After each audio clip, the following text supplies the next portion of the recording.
ಏನು B J ಪಿಯವರು ಪಾದಯಾತ್ರೆ ಮಾಡ್ತಾ ಇದ್ದಾರೆ, ಅದು ಅವರ ಪ್ರಾಯಶ್ಚಿತ್ತಕ್ಕೆ ಮಾಡ್ತಾ ಇರ್ತಕ್ಕಂಥ ಪಾದಯಾತ್ರೆ.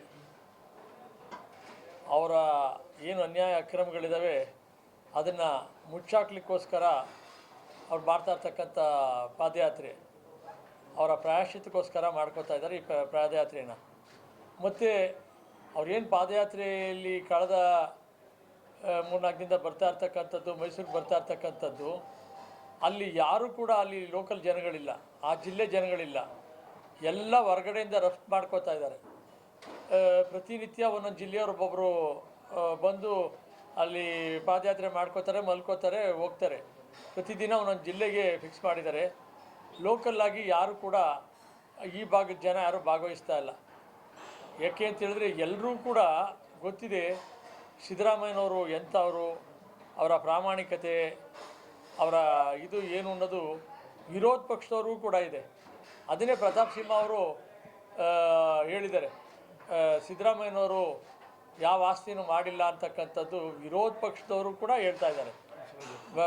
ಬಸವನಗೌಡ ಯತ್ನಾಳ್ ಅವರು ಕೂಡ ಹೇಳಿದ್ದಾರೆ, ಇವರು ಪ್ರಾಯಶ್ಚಿತ್ತಕ್ಕೋಸ್ಕರ ಪಾದಯಾತ್ರೆ ಮಾಡ್ತಾ ಇದ್ದಾರೆ, ಇವ್ರುಗಳು ಎಲ್ಲ ಇವ್ರದ್ದು ಎಲ್ಲ ಹೊರಗೆ ಬರಲಿ ಅಂತ ಹೇಳ್ಬಿಟ್ಟು. ಒಂದೇನು ಇವ್ರು ಪಾದಯಾತ್ರೆ ಮಾಡಲಿಕ್ಕೆ ಹೋಗಿ ಸಿದ್ದರಾಮಯ್ಯನೇನೋ ಟಾರ್ಗೆಟ್ ಮಾಡ್ತೀನಿ ಅಂತ ಹೋಗಿ ಅವರೇ ಬೆತ್ತಲೆಗಳಾಗ್ಬಿಟ್ಟಿದ್ದಾರೆ. ಅವರ ಎಲ್ಲ ಹೊರಗೆ ಬರ್ತಕ್ಕಂಥ ಕೆಲಸಗಳು ಆಗ್ತಾಯಿದ್ದಾವೆ. ವಿರೋಧ ಪಕ್ಷದವರು ಕೂಡ ಅವ್ರ ಬಗ್ಗೆ ಒಳ್ಳೆಯ ಅಭಿಪ್ರಾಯ ಇರ್ತಕ್ಕಂಥವ್ರಿದ್ದಾರೆ.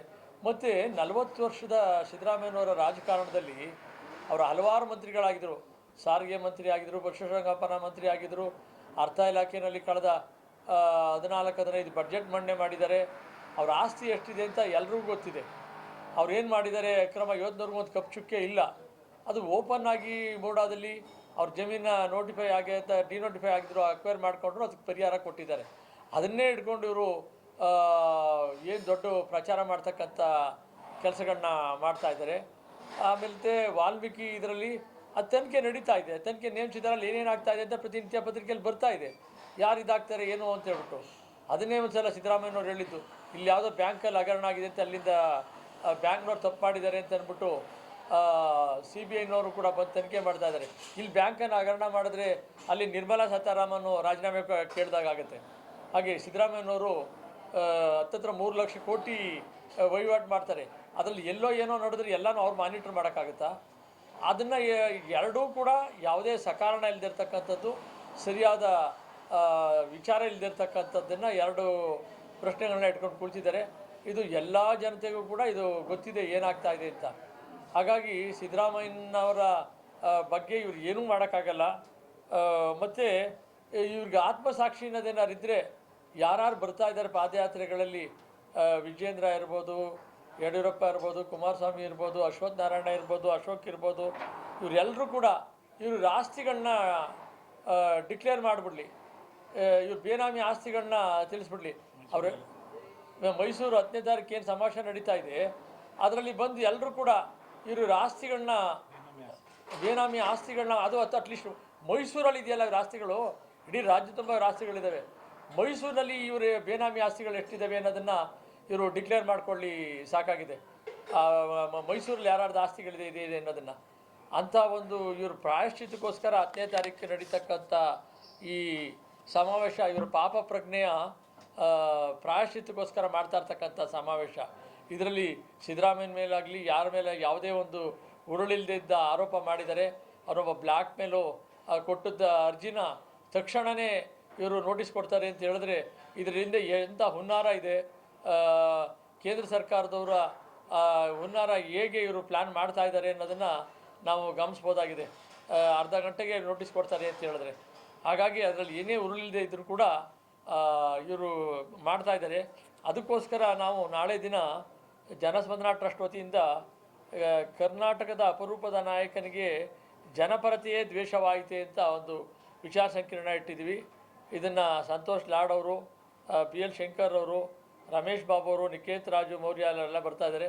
ಡಾಕ್ಟರ್ ಯತೀಂದ್ರ ಸಿದ್ದರಾಮಯ್ಯ ಇದನ್ನು ಉದ್ಘಾಟನೆ ಮಾಡ್ತಾ ಇದ್ದಾರೆ. ಇಲ್ಲಿ ಇದ್ರ ಬಗ್ಗೆ ಒಂದು ವಿಚಾರ ಸಂಕಿರಣ ನಾಳೆ ಸಂಜೆ 5 ಗಂಟೆಗೆ ಮೈ ಬಿಲ್ಟ್ ಸಭಾಂಗಣ, ತ್ರಿಪುರ ಸುಂದರಿ ಕಲ್ಯಾಣ ಮಂಟಪ ಪಕ್ಕದಲ್ಲಿ ಜೆ ಪಿ ನಗರದ ಮುಖ್ಯ ರಸ್ತೆಯಲ್ಲಿ ನಡೀತಾ ಇದೆ. ಅದಕ್ಕೂ ಬಂದು ತಾವೆಲ್ಲ ಹೆಚ್ಚಿನ ಒಂದು ಅದರ ವಿಚಾರಗಳನ್ನ ಜನತೆಗೆ ತಿಳಿಸ್ತಕ್ಕಂಥ ಕೆಲಸ ತಮ್ಮ ಮುಖಾಂತರ ಆಗಲಿ ಅಂತ ನಾನು ಕೋರ್ಕೊಳ್ತೇನೆ. ವೆಂಕಟೇಶ್ ಅವರು ನನಗೆ ಮಾತಾಡ್ತಾರೆ. ಹಾಸ್ಯ ಮಾಡ್ತಾ ಇದ್ದಾರೆ. ಬಿಜೆಪಿ ಮತ್ತು JDS ನಾಯಕರುಗಳನ್ನು ಅಪಹಾಸ್ಯ ಮಾಡ್ತಾ ಇದ್ದಾರೆ. ವಿಜೇಂದ್ರ ಕುಮಾರಸ್ವಾಮಿ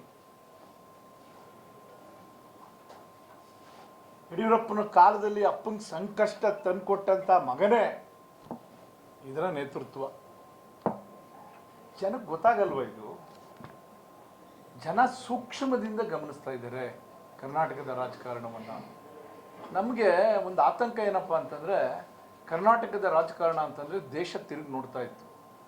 ದೇವರಾಜ ಅರಸು ಅವರ ಆಡಳಿತವನ್ನು ದೇಶ ತಿರುಗಿ ನೋಡ್ತು. ಸಿದ್ದರಾಮಯ್ಯನವರ ಆಡಳಿತವನ್ನು ದೇಶ ತಿರುಗಿ ನೋಡ್ತು. ಗ್ಯಾರಂಟಿ ಬಗ್ಗೆ ಮಾತಾಡ್ತಿದ್ದಂಥ BJP ಗ್ಯಾರಂಟಿನ ಕಾಪಿ ಮಾಡಿದ್ರು. ಅಂದರೆ ಕರ್ನಾಟಕದ ನಾಯಕತ್ವದ ಗುಣವನ್ನು ದೇಶದ ಇತರ ನಾಯಕರುಗಳು ಪ್ರಶಂಸೆ ಮಾಡ್ತಾ ಇದ್ರು. ಅದರಲ್ಲಿ ಸಿದ್ದರಾಮಯ್ಯನವ್ರ ನಾಯಕತ್ವನೂ ಕೂಡ ಒಂದು. ಒಟ್ಟಿನಲ್ಲಿ ಸಿದ್ದರಾಮಯ್ಯನವ್ರಿಗೆ ಕೆಟ್ಟ ಹೆಸರು ತರಬೇಕು ಅನ್ನೋ ಉದ್ದೇಶದಿಂದ ಇಡೀ ಕರ್ನಾಟಕದ ರಾಜಕಾರಣವನ್ನೇ ಇವತ್ತು ಕುಲಕ್ಷಿತಗೊಳಿಸಿದ್ದಾರೆ. ಅದನ್ನೇ ಅವ್ರು ಹೇಳ್ತಾ ಇದ್ರು. ಸೋಮಣ್ಣವ್ರು ಚೆನ್ನಾಗಿ ಹೇಳಿದ್ರು. ಅದನ್ನು ಅವ್ರಿಗೆ ಅವ್ರ ಆತ್ಮ ವಂಚನೆ ಮಾಡ್ಕೊತಾ ಇದ್ದಾರೆ ಈ ಪಾದಯಾತ್ರೆಯಿಂದ. ಅವ್ರಿಗೆ ನಾನೇನೇ ತಪ್ಪು ಮಾಡಿದ್ರು ನನಗೆ ಇನ್ನೂ ರಾಟ್ ಹೇಳುತ್ತೆ. ನಾನು ನಿಮ್ಮನ್ನ ಎಷ್ಟೇ ಸಮರ್ಸ್ಕೋಬೋದು, ನನ್ನ ಹೃದಯ ಹೇಳುತ್ತೆ ನಾನು ತಪ್ಪು ಮಾಡಿದ್ದೀನಿ ಅಂತ. BJPಯವ್ರಿಗೂ JDSಗೂ ಅದು ಗೊತ್ತಾಗಿದೆ. ನಾವು ಒಬ್ಬ ಪ್ರಾಮಾಣಿಕ ವ್ಯಕ್ತಿ ಮೇಲೆ ಆರೋಪ ಮಾಡ್ತಾ ಇದ್ದೀವಿ ಅಂತ. ರಾಜಕೀಯಕ್ಕೋಸ್ಕರ ಸಿದ್ದರಾಮಯ್ಯನವರ ಜನಪ್ರಿಯತೆಯನ್ನು ಸಹಿಸಕ್ಕಾಗ್ದೇ ಕಳೆದ ಲೋಕಸಭಾ ಚುನಾವಣೆಯಲ್ಲಿ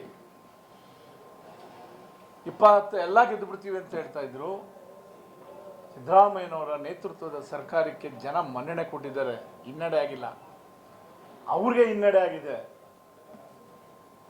ಅವ್ರಿಗೆ ಹಿನ್ನಡೆ ಆಗಿದೆ, ಇಡೀ ದೇಶದಲ್ಲಿ ಹಿನ್ನಡೆ ಆಗಿದೆ. ಹಂಗಾಗಿ ಸಿದ್ದರಾಮಯ್ಯನವ್ರಿಗೆ ಕಳಂಕ ತರ್ತಕ್ಕಂಥ ಕೆಲಸನ ಅವರು ಮಾಡಬಾರ್ದು. ಸರ್ಕಾರದ ವೈಫಲ್ಯನ ಎತ್ತಿ ಹಿಡೀಲಿ, ನಿಜವಾಗ್ಲೂ ನಾವು ಸ್ವಾಗತ ಮಾಡ್ತೇವೆ. ಆದರೆ ವೈಯಕ್ತಿಕವಾಗಿ ಒಂದು ಸೈಟನ್ನೇ ಇಡೀ ದೇಶವ್ಯಾಪ್ತಿ ಚರ್ಚೆಗೆ ಒಳಪಡಿಸೋದ್ರ ಮೂಲಕ ಕರ್ನಾಟಕದ ಮಾನ ಮರ್ಯಾದೆಯನ್ನು ಕಳೀತಾ ಇದ್ದಾರೆ. ಕರ್ನಾಟಕದ ರಾಜಕೀಯದ ಒಂದು ಏನು ಜನ ದೇಶನೇ ತಿರುಗಿ ನೋಡುವ ಒಂದು ವಾತಾವರಣ ಇತ್ತು, ಅದನ್ನು ಇವರು ಹಾಳು ಮಾಡ್ತಾ ಇದ್ದಾರೆ. ಹಾಗಾಗಿ ಇಂಥ ಪಾದಯಾತ್ರೆಗಳಿಂದ ಸಿದ್ದರಾಮಯ್ಯ ಮಾನ್ಯ ಸೋಮಶೇಖರ್ ಅವರು ಹೇಳೋದಂಗೆ ಅವರು ಬೆತ್ತಲಾಗ್ಬಿಟ್ಟಿದ್ದಾರೆ. ಈಗ ಅವ್ರಿಗೆ ಅನ್ನಿಸ್ತಾ ಇದೆ ನಾವು ಪಾದಯಾತ್ರೆ ಯಾಕಪ್ಪ ಮಾಡೋದು ಅಂತ. ನೀವು ನೋಡಿ ಬೇಕಾದ್ರೆ ಸತ್ಯ, ನಾವು ಸುಳ್ಳು ಹೇಳ್ತಾ ಇಲ್ಲ. ಸೋಮಣ್ಣ ಅದನ್ನು ಭಾಳ ಚೆನ್ನಾಗಿ ಹೇಳಿದ್ರು. ಮಂಡ್ಯದಿಂದ ಎಷ್ಟು ಜನ ಬಂದಿದ್ದಾರೆ, ಮೈಸೂರಿಂದ ಎಷ್ಟು ಜನ ಬಂದಿದ್ದಾರೆ, ರಾಮನಗರ